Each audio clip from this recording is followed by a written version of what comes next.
Well, there's more bullshit from Star Wars land. This time, the posters for Solo, a Star Wars story, are being questioned for plagiarism?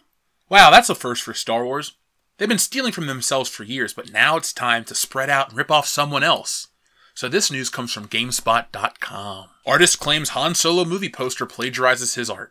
This probably isn't the type of press Disney was hoping Solo, a Star Wars story, would be getting less than 3 months away from its release. The studio has been accused of plagiarizing a French artist with the posters for the Han Solo standalone movie. Hakim Bauhaus, if I'm pronouncing that properly, the artist behind the series of album covers released by Sony Music in France, claims the Solo posters made liberal use of his own work in a post on Facebook that has since been taken down. I am flattered the quality of my work is recognized, but it is still pure and simple forgery. I have not been asked for my permission. I wish to be credited and paid for the work I have done for Sony, he wrote in a post. Along with the message, Bauhaus shared a side-by-side image of the posters and his album art. All it takes is a quick glance to see how similar the posters and album covers are, from overall design to the color schemes used for each.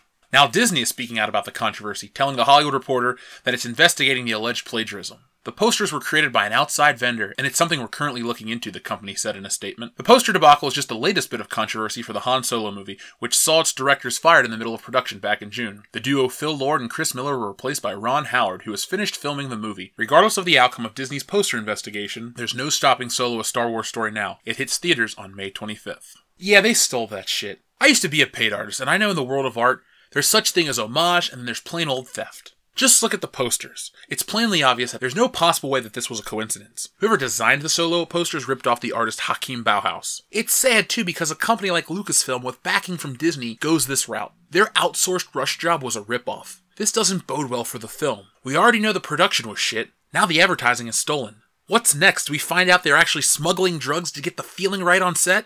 This annoys me to no end because an artist isn't the glamorous job people make it out to be. It's a lot of hours, and for very little money. It takes years to get noticed and to find stable income, but once you do, it's not guaranteed for very long. In the comic book field, there's a code of ethics in terms of homage. When an artist uses a cover reminiscent of someone else's work, they usually sign their name and then underneath it, after Ramita, or after the artist they borrowed from. Commercial art is a different field, and there's no excuse. I hope that Lucasfilm feels embarrassed after this bullshit. Those people get away with everything. They steal, they make excuses, and then the media makes excuses for them. This time, it can't be disputed. They owe Hakim Bauhaus a payout, and they need to cut ties with whatever outsource firm they went with for all future jobs. You can't steal and get away with it in today's world. The internet will find out. Just ask Rob Granito. So that's it for my stance. I think it's absolute and utter bullshit. There is no excuse. You can't even convince me that, oh, it's a coincidence. No. The color schemes, everything. You go from the beigeish background to the colors for each one. I mean, let's look at it closer from our standpoint. So Solo to Funk. It's in the same style. Same amount of letters. Coincidence. But look at how Han Solo is next to whatever the Funk guy is. He's in the same position. Same thing with Lando. Same color scheme. Same colors. It's not a coincidence. They still have the distressed background with the bright colors and the figure popping out. We go to Kira. It's purple, just like the other one. And then Chewie is the only one that's slightly different. Chewie has a goldish background, and the Legacy of Soul Volume 4 or whatever, the guy has got a brownish background. So you couldn't put Chewie in a brown background as a brown furred character, so that's really their only reason that they changed anything, because it would look too shitty to have Chewie in front of Brown. But realistically, let's look at this. Try to convince me that this is a coincidence or a mistake. You can't. Flat out, I'm looking at it right in front of me. It's garbage. It's stolen garbage. And a company that has billions of dollars, unlimited resources essentially, to create anything they want, they are too lazy to do something in-house and they go and do this. I think this needs to be a wake-up call for all modern movie posters. Instead of these lazily photoshopped things that you want to get done on the cheap, go back to the classic days of Drew Struzan or Robert McGinnis or Bob Peak or any of those guys. There are talented artists out there doing fantastic work every day, but companies want to use the cheapest, most expedited way possible. Look at the Marvel posters. I'm the first one to defend Marvel movies. I enjoy the hell out of them. But their posters are fucking trash. Not a single one has put out a poster that's truly awe-inspiring. I'm one of those people, if I see a fantastic movie poster, I gotta go out and buy it.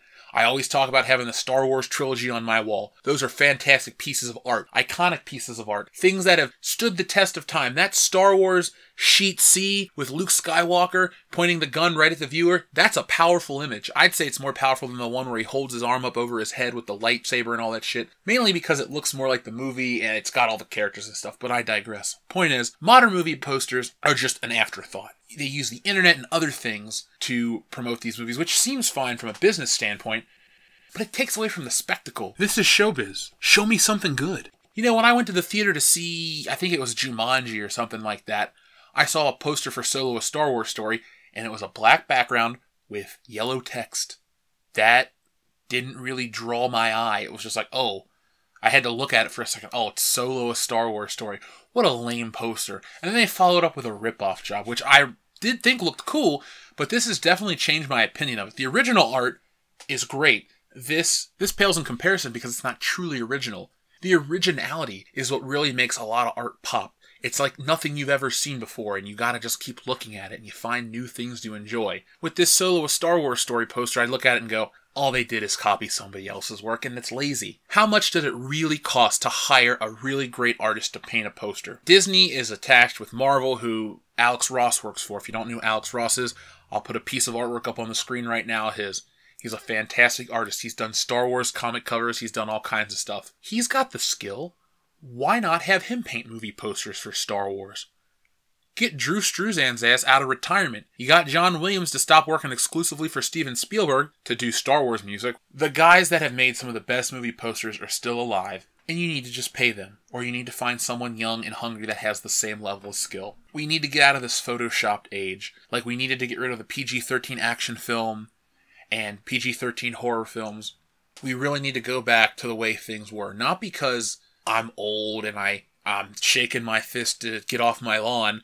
No, certain things work. Certain things are timeless, and a great movie poster is timeless. I can't think of the last, 5 years or so where a movie poster has struck me to a point where it's like, oh my god, I have to own this. I mean, if we're talking about the greatest movie posters of all time, we're coming out with stuff from the 80s. And the 70s and the 60s and maybe earlier in the 50s and 40s and 30s and stuff like that. Like, there's all the old horror, the old Universal horror movie posters are fantastic. They're epic. They're well produced. They're valuable, which is cool. But as pieces of art, even get a reproduction pieces, it's cool. It's something that you want to have. And I don't know, there's just a certain level of magic to it. For as much as I can sit and praise the Avengers or Captain America, the Winter Soldier, or Civil War and all that stuff, at the end of the day, it's just a bunch of actors having their photos taken in front of a white background, and then somebody goes into Photoshop, cuts them out, and then slaps them together, puts a couple shitty filters over the top, text, blurb, boom, that's your movie poster. I'm not saying you need to suffer to make something of quality, but it goes to show you that when you do have someone that is a master and can produce on a consistent level, you get iconic things. Hell, I'll go out on a limb and say some of the rejected Star Wars artwork is better than the shit we're getting nowadays. We can go James Bond. I love James Bond movies. The earlier Bond flicks had some of the best movie posters of all time. The more modern stuff, they just take a picture of Daniel Craig and what's-her-name on press day. They put a gun barrel in the back. Oh, it's striking and original. If you really want to sell a movie to audiences, first off, your trailers are fucking garbage. I'm so tired of these shit trailers. They're very note by note the same trailer. Give us something epic. And get a poster out there that's epic and iconic. And you can, guess what? It's a piece of merchandise you can sell. It doesn't have to be this unobtainable thing, but it doesn't need to be this boring stock thing that anyone can do. Joe down, the intern in accounting that just so happens to know Photoshop a little bit, slapped together, and you gave him a quick pay bonus. Why don't you want your products to be the best they can possibly be on every front? We'll use Star Wars as the final example. Perfect film score. They fucking blew it out of the water. There isn't a piece of music on the original score for the first film that's bad. Everything's iconic. Everything's perfect. The posters are impactful. The first trailer, they didn't know what they had. Once they did, they fixed it up. And they hit you on every front. And that's why the movie is really, it's not even in question anymore. It's the most important movie in the most loved movie of all time. That first one hit on every level. It changed generations of people. It touched generations of people. Hell, I wasn't even born in the same decade that it came out. I wasn't even born until well after a decade after it came out. And it still hits me on that level. Why? Because it's magical. And you can look at these images on these posters and it evokes the feelings that you get from watching the movies. And they just don't have that anymore. Because mostly movies don't have those types of feelings. That's really all I can say about this. It's a shitty thing to do to rip off the artist. There's no debating in that. Or like I said, artists don't make a lot of money. It's not this high-paying field. I did it for years. Yeah, you'd have some windfalls here and there, but as an artist, you have to practice every day to stay fresh. And it's a solitary job. That's one thing I don't miss about doing art as opposed to being on this channel.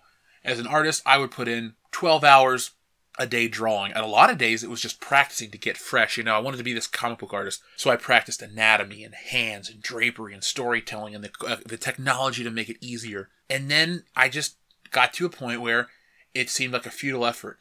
I was always drawing and not going out and doing anything. I wasn't taking good care of myself, and I just got fed up with it. So I understand the struggle to make it in that field.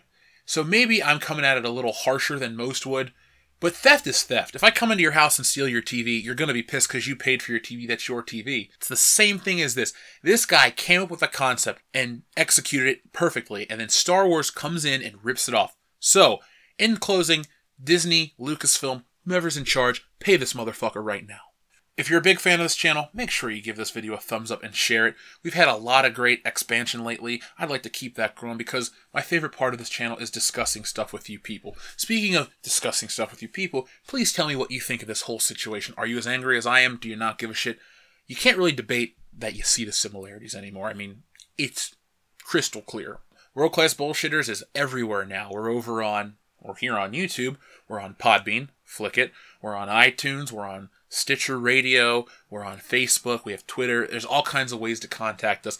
And if you're a super fan and you got it, check us out on Patreon, patreon.com/worldclassbs. $1 a month helps the channel out. $5 a month, which is only 17 cents a day, really helps us out because it gives us the power to get things to grow and spread our message, which is very much in line with your message. We're tired of entertainment being garbage, and you know what? We're not going to take it anymore. Also, we have a little thing we'd like to promote. Go check out the Pharaoh Kane Kickstarter page. We'll have the link in the description of the video. It's a really great thing. If you like comic books, you like Star Wars, you like action, you like busty women, it's got something for everybody. It's the ultimate fantasy crossover. So check that out. It's a lot of fun. Also, yesterday I put out a video talking about how to contact Star Wars and change it. If you don't do anything, from now on, you can't complain about the state of Star Wars. You can sit on your forums, on the Jedi Temple archives. You can go to whatever replaced IMDb. You can go bitch on theforce.net till you're blue in the face. But unless you got the balls to go out and say something, you can't really complain anymore. So go out and do it. I've made it very easy. Just copy and paste the information into your browser, make a phone call, write a letter. Whatever you do, do something. But remember, be polite and play their game, because no matter what they do, they can't shut you out if you haven't cussed or swore at them or done anything in a negative way. And if they send you to the legal department, bitch to the legal department. Bitch to anyone that works there. After a while, they're just going to get tired of it and it's going to move up. Remember, it's a corporation, so if you've given up, don't ruin it for everybody else, because anything is possible if enough people get pissed off. And it goes without saying, don't support this shit financially. This is just the icing on the cake. I can't fathom how many people are like, well, they think we're going to buy this shit and then complain. No, complain because you've already been duped, and then don't buy the future shit. It just goes hand in hand. That's why I didn't say it yesterday.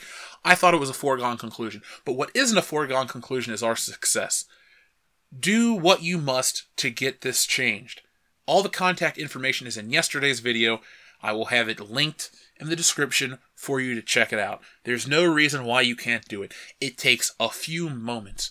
If you need help writing something coherent, ask a friend. Ask somebody in the comments section. Make a friend down there and just send the same letter. It's really easy. All you got to do is let them know you're displeased in a professional manner. That's how you get the world changed. You may think I'm crazy, but I guarantee you that if you do care and you do work at something, you can make it happen. Look at this channel. I worked my ass off to get where we are. And yeah, maybe we have 22,000 subscribers at this point, but we started with 70 not too long ago, and we've had it grow. Why? Because we're consistent. So if you're consistent with anything in your life, you can make it happen. I don't care what goal you have, unless it's like, I want to fly to outer space under my own propulsion. Well, that shit ain't going to happen because it's not scientifically feasible. But if you keep it within the realm of something that actually can happen, like, I don't know, I want to be a millionaire in 10 years. Well, you know what? There are steps, and it's not as hard as you'd think. So, folks, thank you for watching. Thank you for humoring me. Thank you for having a brain and trying to make entertainment better. Get the word out there. Do your part. Tell someone else so they can do their part. And one day, when it's all said and done, we can look back and go, you know what? I was a part of it, and I feel good. So thank you for watching. I'll be back tomorrow with more.